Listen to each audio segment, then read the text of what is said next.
Հարգելի հեռուստատողներ, հեռանկարի հյուրն այսօր Բարգավաճ Հայաստան կուսակցության փոխնախագահ, ազգային ժողովի նախկին փոխնախագահ Միքայել Մելքումյանը, բարև ձեզ, պարոն Մելքումյան։ Բարև ձեզ։ Շնորհակալություն հրավերն ընդունելու համար։ Ես եմ շնորհակալ։ Շատ երկար ժամանակ չենք զրուցել եթերում։ Բարգավաճ Հայաստան կուսակցությունում հստակ որոշում կա ընտրություններին մասնակցելու մասին։ Ինչով է պայմանավորված այդ որոշումը։ Տեսեք, մենք բոլորս գիտենք, որ Բարգավաճ Հայաստանը 2007 թվականից մինչև 21 թվականը եղել է երկրորդ քաղաքական ուժը։ Այսինքն դա պատահական չէ, նշանակում է Բարգավաճ Հայաստանը լայն մեծ թիմ ունի, որտեղ եղել են 100,000-ավոր մարդիկ, տասնյակ հազարավոր մարդիկ, եւ այդ ներուժը չի փոշիացել, հակառակը մենք 21 թվականից հետո ել ավելի ենք համախմբվել եք մեր ծրագրերի գաղափարների շուրջը, մեր ղեկավարի շուրջը եւ կարծում եմ, որ Բարգավաճ Հայաստանը իր ակնառու ուրեմն քայլը պետք է անի այս ընտրություններին եւ ապրենք կտեսնենք, նախորդ չասենք թե ինչ, բայց կարծում եմ, որ այդ ուժը լրջագույն ներկայացվածություն պետք է ունենա եւ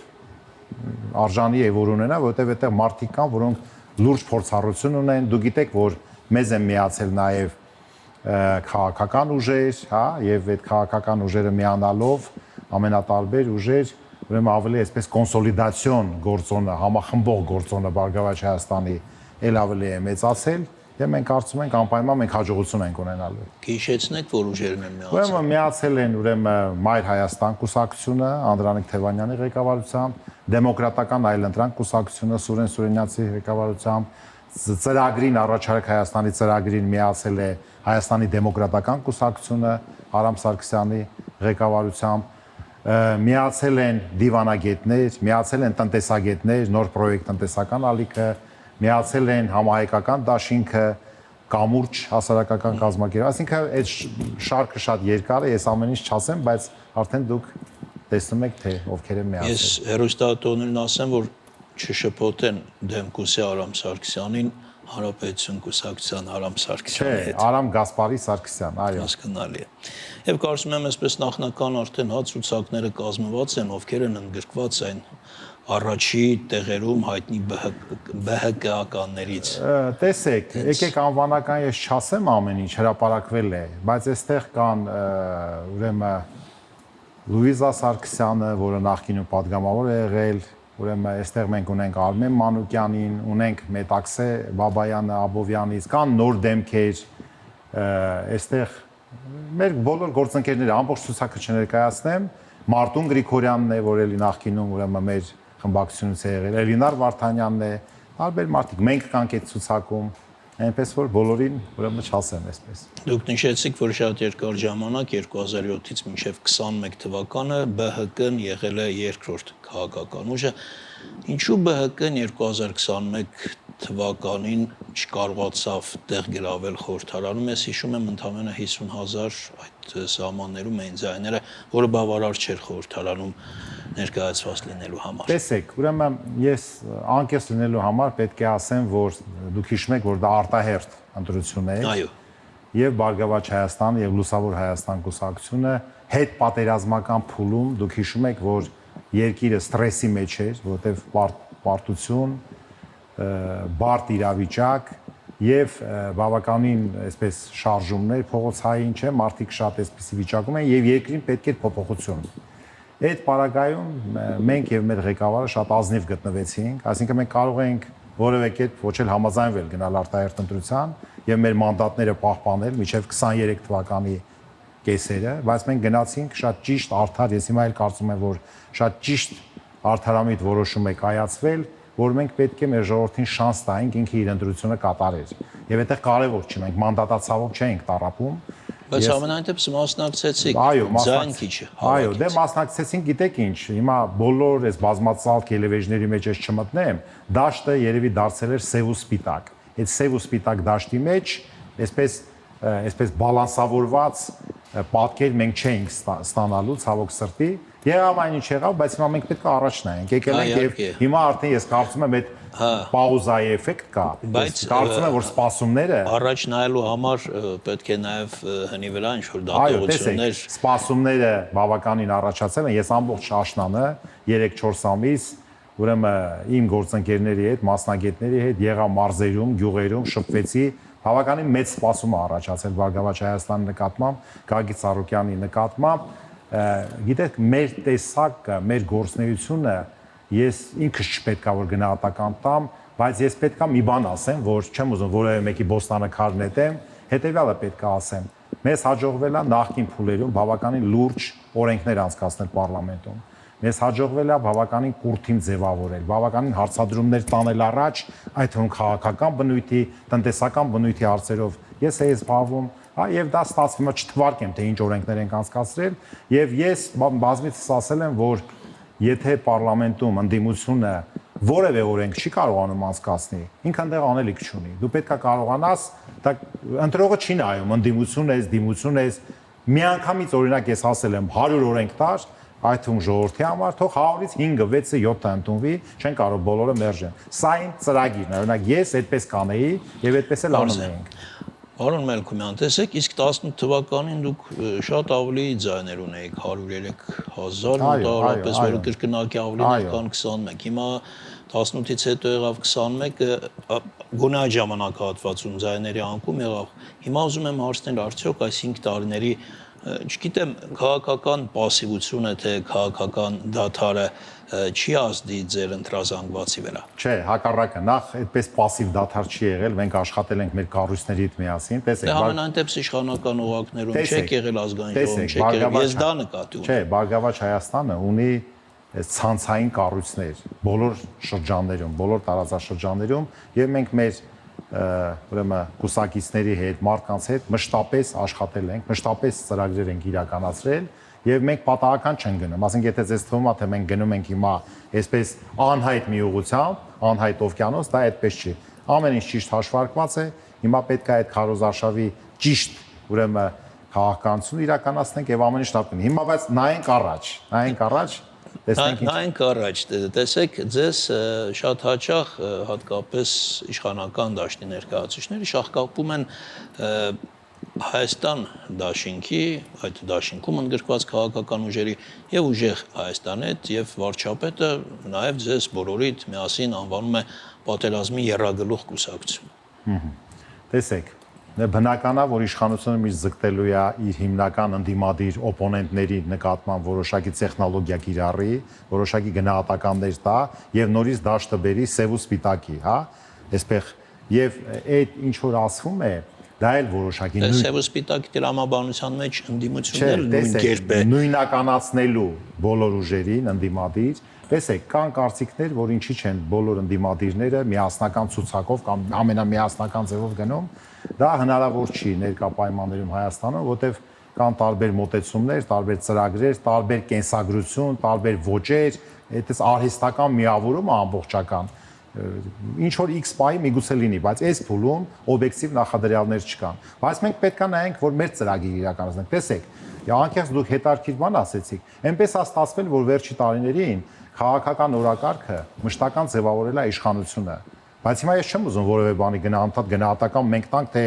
ուրեմն այսինչ գործի չէ, այսպես ասես, այ դուք ինչ կասեք։ Մենք մեր օրակ, բայց մենք ինչ ենք ասում։ Դրա համար մենք առաջ ենք քաշել մի հետարքիր ծրագիր, որը կոչվում է Առաջարկ Հայաստանին։ Սրա հիմնական լեյտմոտիվը, անկյունակարը նա էր, որ այդ ծրագիրը ոչ թե նստած առանձնասենյակներում ինչ որ այսպես ակադեմիկներ, պրոֆեսորներ կազմում են, մենք գնացինք ժողովրդի հետ հանդիպեցինք, ժողովրդին ասեցինք, ինչ եք ուզում, ինչ խնդիրներ կա, այդ բոլոր խնդիրները վեր հանեցինք, բերեցինք այդ խնդիրները հիմա ամփոփման փուլում արդեն նախնական ամեն ինչ ես գոնե տնտեսական սոցիալական հարցերի մասով գիտեք որ ես եմ զբաղվում նաև այդ առաջարկների մշակմամբ մենք ունենք լրջագույն ծրագիր որ ժողովուրդն է ըստեյության կազմել այսինքն ժողովուրդը որ այդ ծրագիրը տեսնի ինքը ոնց կարող է դրան դեմ քվեարկել որտեղ իր ծրագիրն է եւ եթե ուզում եք ես կարող եմ մի քանի դրույթներ վեր հանել կարևորագույն փորձենք նաև դրան ժամանակ օգտագործել, բայց ես ուզում եմ առաջին կետից սկսել, առաջին ուղերձից ձեր կուսակցության առաջնորդի երաշխավորված խաղաղությունը պատերազմի դուռը վերջնականապես փակելն է, որ մարդիկ կարողանան պլանավորել իրենց խաղաղ կյանքը իրենց հայրենիքում, եւ ինչպես դա անել այդ խաղաղության մասին բոլորը խոսում են։ Ուրեմն երաշխավորված խաղաղություն հոյակապ դրույթ է ոնց ապահովել դա այդ երաշխավորվածը։ Դե խաղաղությունը པարզ է, այստեղ մյուս կարևորը երաշխավորվածն է։ Ուրեմն մենք միջև դրան ասելը նախ եւ առաջ պետք է ասել, որ ասվածել, որ պետք է ներքին համերաշխություն լինի։ Պետք է հաջողվի, որ այդ երաշխավորված խաղաղության գաղափարի շուրջը համընդհանուր կոնսենսուս լինի, համընդհանուր աջակցություն լինի այդ գաղափարի շուրջը։ Կարծում եմ, որ երկրում որևէ մեկը չկա, որ ասի ես դեմ եմ երաշխավորված խաղաղության։ Դες մա չի կարող լինել։ Բոլորն էլ երաշխիքներին խաղաղության առումով կողմ են, եւ բայց ոչ մեկ էլ չի կարող ասել, որ այսօրվա խաղաղությունը ինքը երաշխավորված է, կամ այսպես վերջնական խաղաղությունա չէ։ Բոլորս ունեն կասկածներ, որ միշտ էլ ամեն վարքյան կարող են խնդիրներ առաջանան, կարող են ինչ-որ խնդիրներ առաջանան։ Դրա համար երաշխավորված, երբ որ մենք ասում ենք, մի քանի թեզ կա հիմքում։ Առաջինը, որ մենք պետք է մեր հարաբերությունները ուժային խոշորագույն երկիր կենտրոնների հետ համարժեք մակարդակի պահենք։ Կարող ենք անվանական ասել Ռուսաստան, Միացյալ Նահանգներ, Չինաստան, հա, Եվրոմիություն, այդ ամբողջ սպեկտրի հետ մենք պետք է կարողանանք որակյալ հարաբերություններ ձևավորենք համարժեք արժանապատիվ կեցվածքով։ Եվ երկրորդը, շատ չեմ ծավալվում, հիմքում պետք է դրված լինի տնտեսական անվտանգությունը։ Դու պետք է այսօր պատկերացրեք Հայաստանի համախառն ներքին արդյունքը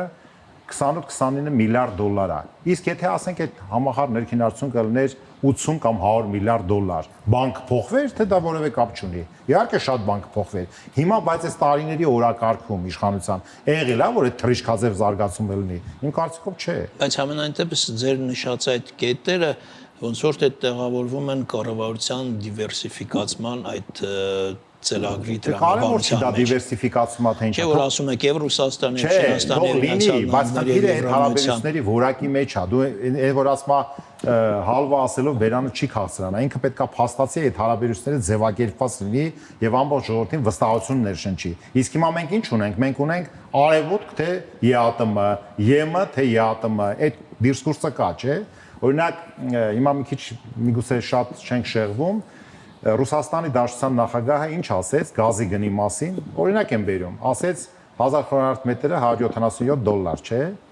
Եթե Եվրոպայում այսօր 600-700 դոլարով է, նույնիսկ ես պետք է ասեմ, որ ոչ թե $177 է, սա առաջի անգամ եմ ասում, ես ձեր եթերում եմ ասում, այլ $165 է։ Իսկ այդ $12 գիտեք ինչից է առաջացել։ Գազի կալորիականության խնդրից։ Ուրեմն տեսեք, գազը, որ մատակարարվում է, ունի ջերմատվություն, կալորիականություն։ Մենք մեր պայմանագրում գրած է 7900 միավոր, բայց մենք ստանում ենք Ռուսաստանից 8300։ Այդ $12, որը պայմանագրում ֆիքսված չի, որ դա կարող է ազդի։ Հենց այդ է բերում, այդ ավել ջերմատվությամբ գազը, իսկ Իրանից մենք ստանում ենք 7900։ Բայց դուք մյուսի մասն էլ ասեք, ի վերջո նաև հետո պարզաբանվեց, որ դա սահմանին վաճառվող գազի գին է, իսկ այս պարողին այդ գազը հասնում է 350-360 Մենք միշտ էլ խոսել ենք դրա մասին գոնե ես անձամբ։ Դրա մասին ինչի չեք ասում։ Դա ավելի կարևոր է, քան ձեր նշած 12 Ես գոնե, ուրեմն 17-18 թվականներին ինքս նախաձեռնել եմ գազամատակարարման եւ գազաբաշխման համակարգի ժամանակավոր քննիչ հանձնաժողովը, որը հետո կիսատ մնաց, ուրեմն այդ արտահերթ ընտրությունների արդյունքում ես գոնե այն գործիչն եմ, որ միշտ եմ ասել, թե ինչ այդ ոլորտում պետք է անել, բայց երևի մենք գազին չնվիրենք, այսինքն տնտեսական անվտանգություններ, մենք պետք է կարողանանք այնպիսի պայմաններ ստեղծենք, երբ որ ասում ենք երաշխավորված որպեսզի երաշխավորված ներդրումներ կան Հայաստան, որպեսզի երաշխավորված տնտեսական աճ լինի եւ որպեսզի երաշխավորված կյանքի որակը փոխվի, բայց դա այդպես չի։ Այսօր Հայաստանը ամենացարսատար երկիրն է։ Այսօր մտեք դուք եվրոպական որևէ սուպերմարկետ եւ կտեսնեք, որ Երևանի ցանցային հայտնի սուպերմարկետներից գոնե մի 20-30%-ով ամեն ինչի գները ցածր է, իհարկե որոշ բացառություններով։ Արմեն Քումյան, ձեր կուսակցության առաջնորդ ղեկավար նշել է, որ ինքը վարչապետի տեխնացու չէ, դա նշանակում է առասարակ ԲՀԿ-ն չունի վարչապետի տեխնացու։ Շատ հետաքրքիր հարց եք տալի, որ բոլորն են տալիս։ Տեսեք, իմ անձնական կարծիքն եմ ասելու, մեր մոտ դեռևս վերջնական քննարկում չի եղել, որպեսզի այդ հարցի պատասխանը մենք տանք։ Բացառված է, որ մենք վարչապետի տեխնացու չունենանք, բայց իմ անձնական կարծիքը, որևէ քննարկում առայժմ չի եղել, այն է, ես եմ այդպես որպես Միքայել Մելքումյան կարծում, որ մեր վարչապետի տեխնացուն պետք է լինի Գագիկ Ծառուկյանը։ Գիտեք ինչ, ամեն ինչ պետք է ճիշտ ժամանակին